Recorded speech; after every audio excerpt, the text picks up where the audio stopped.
Porter, you guys have played Alabama and Ohio State the last 2 years.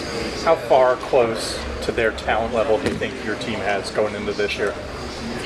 I was in the game against Alabama, but I was hurt last year for the Ohio State game. However, I would say it's not necessarily a talent difference. I think there's some other things that came into play. Whether it's just, maybe just a little culture difference or maybe even, discipline or the weight room. But I think we've addressed some of those issues and really worked on them in the off season.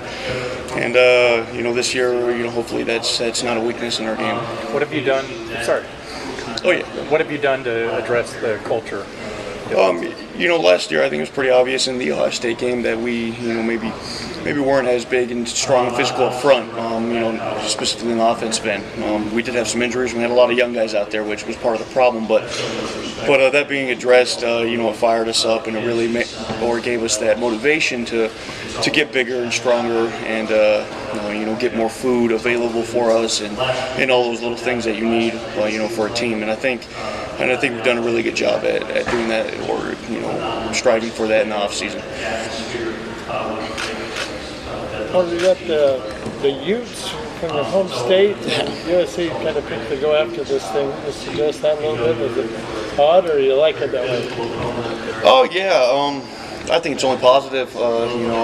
Just going back into Salt Lake this year. I'll have a lot of support there and a lot of people out there watching, and just living there and watching them and having a lot of friends that are Ute fans, it's just going to be that much more exciting for me.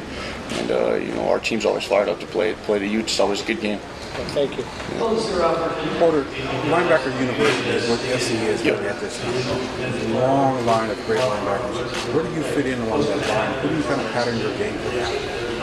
I don't think I haven't really established that until after the season. I wasn't able to play last season, which I felt I had a lot more to show than what I was able to put on tape because I just wasn't able to play. So we had a long year ahead of us, and it's a lot of opportunity. And I guess after the season and after evaluation, we can determine that. Do you feel like you came back too quickly last year?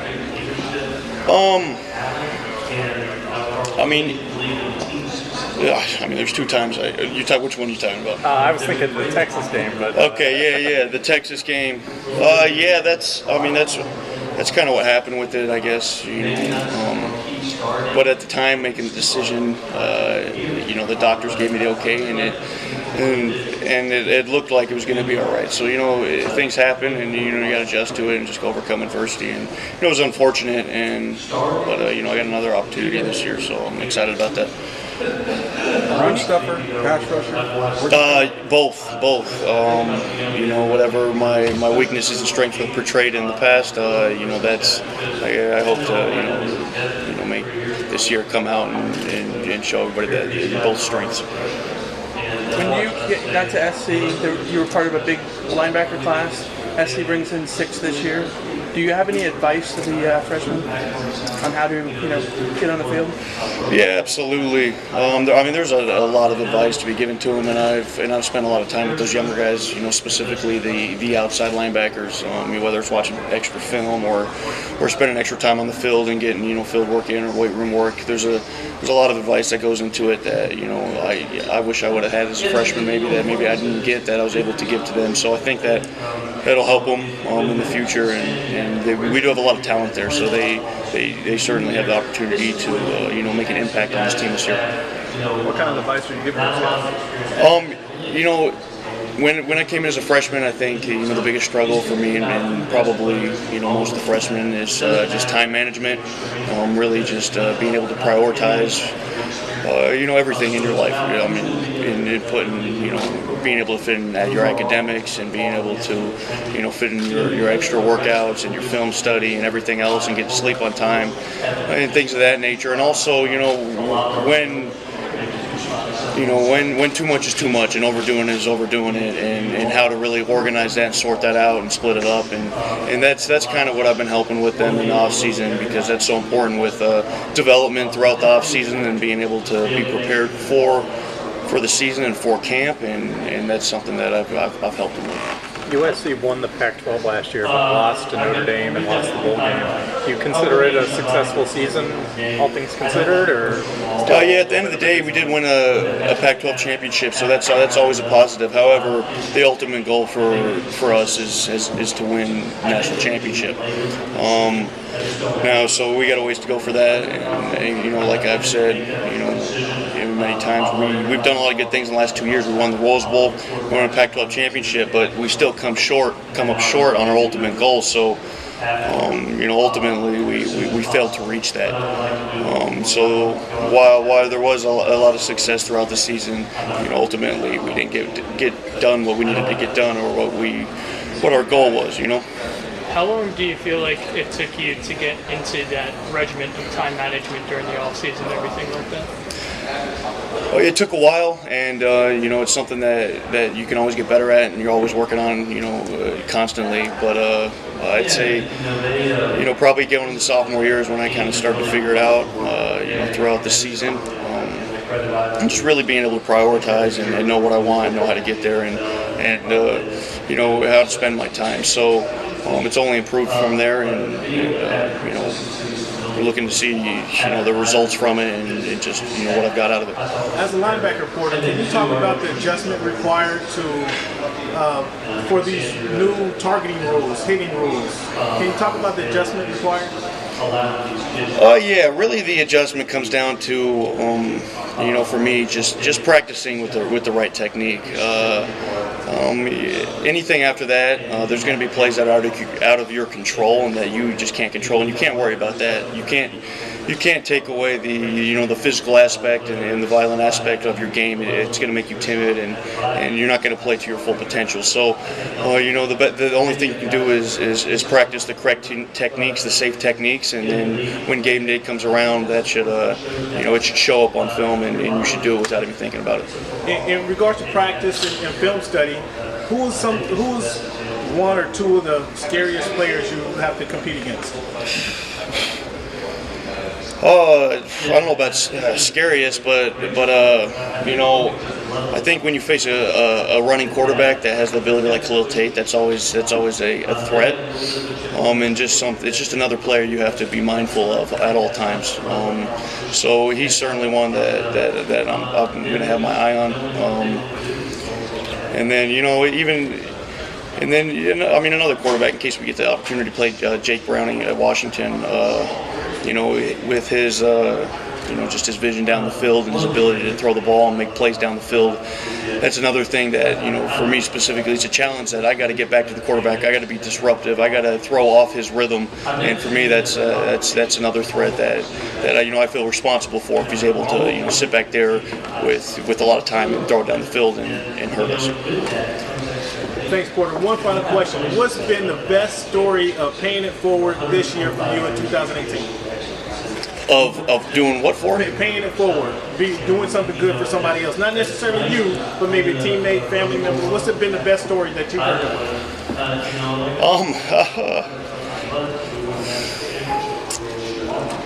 You know, the best one, gosh, you know, there's a lot of young guys that are always asking for advice in the weight room and in nutrition, which I feel I have been, you know, researching and been passionate about for many years, and just being able to help those guys along with that way, because they're young, they're underweight, they're underdeveloped, they don't know, you know, how to get to that point yet, and just being able to give them a few pointers that I would have loved to have, you know, back 4 years ago. I mean, it's priceless to me, and I think I've seen them, you know, have the same feelings about it. Just understand the importance of it, and when they start to do it, to see the outcome, and you know, I think that's pretty special. That's great. What about overweight, fat, older guys? Can you? I might be able to give you a few tips. I need something. I'm gonna come see you, Porter. All right. Come see me after this. Porter, how does your kind of workouts regime, and you spend a lot of your free time working out, so how does that kind of mesh with a USC strength and conditioning program? Yeah, so one thing that I maybe did as a freshman too much without knowing it, that I make sure not to do now, is go off on my own and do my own workouts when you don't really know the whole game plan. So I make sure that I could talk to, you know, Ivan, the strength coach, and really understand what the USC pro or strength program is, and build my workouts off of that. Just so there's, it's only building off each other, and that way you avoid any conflict of, maybe hitting the same muscle groups 2 times back to back in a day, which is, unhealthy for you. So I make sure I talk to them, and I'm always updated on what's going on and any changes that are happening and the plan through the week. What's the biggest difference between the teams you've had played on before and now this 2018 team? The culture of this team is the best it's been since I've been here by far. Cam and I and the other, the leaders of this team have really emphasized, establishing that culture. And with that has come just a teamwork that we haven't seen before, and just a togetherness that we're gonna need this year, especially losing Sam Darnold, Ronald Jones. We're gonna need to come together as a team and really, everybody's going to have to pull their own weight, and everybody's going to have to, make plays. It's not going to be down to 1 or 2 people and rely on them anymore. It's going to be everybody. So I think that's the biggest difference. When you say the culture's better, that's surprising coming off the Pac-12 title. What is it about this year that's different than in years past? Not that years past have been bad, but we've been together so long. A lot of us, specifically on the defensive side, we got a lot of guys that have been together since my year coming in 2015. And so we've been able to see the other cultures and really, get that perspective and see, kind of where we went wrong maybe in a couple areas. And now that it's our 4th year here and we've been together for so long, we're able to, kind of see where we went wrong and fix those problems, and see where we need to improve, and be able to actually take action in doing that, because we are leaders of the team, and we are able to have that impact and talk to Coach Helton and be able to get things done. Without naming names, is there an example of that where you saw something wrong and you've kind of fixed it over the course of this offseason? There's a lot of little things that make a big difference, but like against Ohio State, we got a lot of press about being soft up front, specifically on the O-line, and so we had a lot of young guys, we had a lot of injuries, so there's a lot of things that went into that, but we took that and we said, this might be one of our weaknesses, we need to make it one of our strengths, and that's something we emphasized, the players emphasized throughout the whole off season, spending that time in the weight room, spending the time eating, getting more food to the players, talking to the nutritionist, talking to Coach Helton, and getting, more food available for us, and that's just, one of the many things that we've been able to do. What was it like for you to go through those injuries last year and make you appreciate it? Yeah, it was tough. It was certainly a major challenge, but you can learn from any challenge like that. Overcoming such adversity and being able to get something out of it and learn from it and make the best out of it. And really, I'm just grateful I got another year to come out and play and really show everything I've worked for in the off season that I wasn't really able to show last year because I just wasn't able to play. Who do you think the best quarterback in the Pac-12 is besides someone on your team? That's tough. Those 2 guys that I mentioned earlier, Tate and Browning, I think they're both special. Khalil's able to hurt you on the ground and in the air, which is something that's really hard for defenses to prepare for. And then, like I said, Browning's, he's been great. Every year he's been playing there. We played him we played him that one year, and he was able to do some special things. And so, there's a lot of talent in the Pac-12, but those 2 guys specifically jump out to me. Do you like being described as a freakish athlete? Is that a compliment? Yeah, I think. Yeah, absolutely. I've worked really hard on not just my numbers, but my physical body, my physique, and through the last 8 years or so, and it's something that I've it's something that I've strove for year and year, time and time again, and so for it to be for that to be finally it's kind of the outcome of all that, and so it does mean a lot. You guys are defending champs. Washington was picked to win the conference this year. What do you think about this conference race? I think there's a lot of great teams in here in the Pac-12, like we've seen before. Anybody can lose on any given night, and it's going to be a battle all the way through, and you never know who's going to come out with the title. So I really don't, pay too much attention to the preseason, any type of any type of polls. Exactly, polls. So we're going to go out and show what we've been working for in the off season, and it's going to be what it's going to be. What kind of responsibility do you guys feel with quarterback competition in the fall camp as a defense? How do you guys prepare and help get the best guy out there for you? With three really talented and really competitive guys like we have, I think they're going to be able to take care of that competitive aspect on their own. As a defense, it's our job to never lay off the pedal. Just go at it all the time. Really put those quarterbacks under stress and try to simulate what it's like in a tough game atmosphere for them. And so we really get the best out of them, and we're able to see who's able to perform under such pressure. And at the same time, because there's that question mark there, and there's going to be a bit of a learning curve early in the season, or that's what you have to expect. I think the defense has to be that much more prepared going into the beginning of the season to be able to maybe pull some of that slack. Do you guys feel a little extra pressure to kind of pick it up, play a little bit better early in the season? Yeah, you could say. Pressure, but for me, it's more motivation. It's not. Pressure can be positive and negative, I guess. So either could be pressure there, but it's more motivation to really come together in the fall and become that mid-season defense. But the first game against UNLV. So yeah, there is a bit of pressure there. What about Utah has made them a difficult opponent for the Trojans? Yeah, they sure have. Utah, the last 3 years, every year I've been here, it's been a battle. So when we go up there to Salt Lake, we're going to expect for another battle to the last minute. They've always played us well, and they've had a lot of games against us, and they have some great coaching up there, and so we're going to expect a battle. Who's your favorite opposing player to watch in the Pac-12? Well, that's tough. I might have to get back to you on that one. That's a tough one. I like watch. I keep bringing up Khalil Tate, but just him being able to run the ball and throw the ball like that. It's such a pain for defenses. It's almost pleasurable to watch him to run through other defenses. Like, I know that pain. I understand what they're going through. What have you seen from JT Daniels since he joined you guys this summer for some of the workouts and stuff? I've seen all positive. JT's came in with a good attitude. He's willing to put in extra work. He's always asking for soft tissue advice and everything he can get.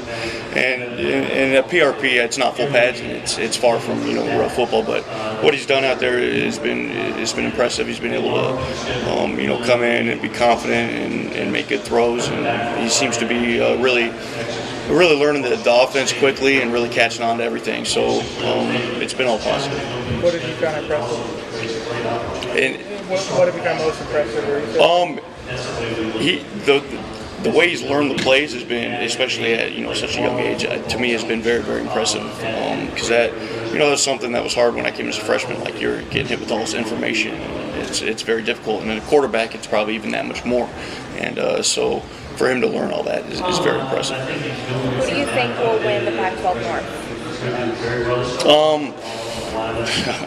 It's tough to say. There's a lot of good teams up there, but past it's been Stanford, Washington. I'd love to get another opportunity at them, but it's very competitive, so it could be anybody. Well, I see some similarities to a former Trojan, Clay Matthews. The aggressive style of play, the tenacity to get after a quarterback there, maybe. Yeah. Is that someone maybe you modeled your play after?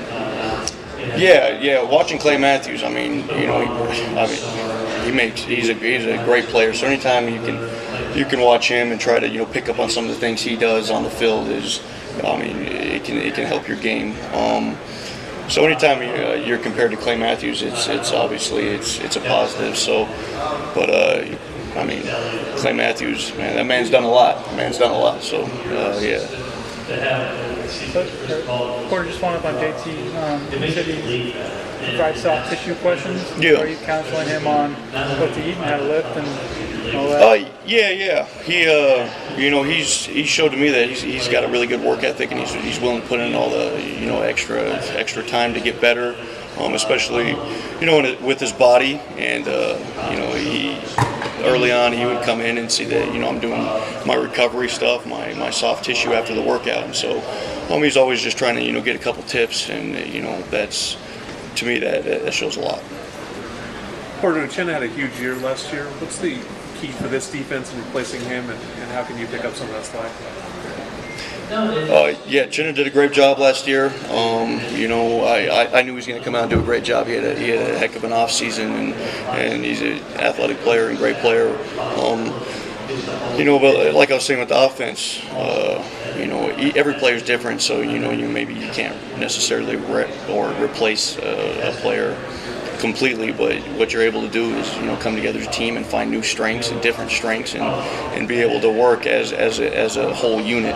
So we're going to find out where our new strengths are, and what's in how well our defense gels together here in camp, and we're just going to have to use that to our advantage.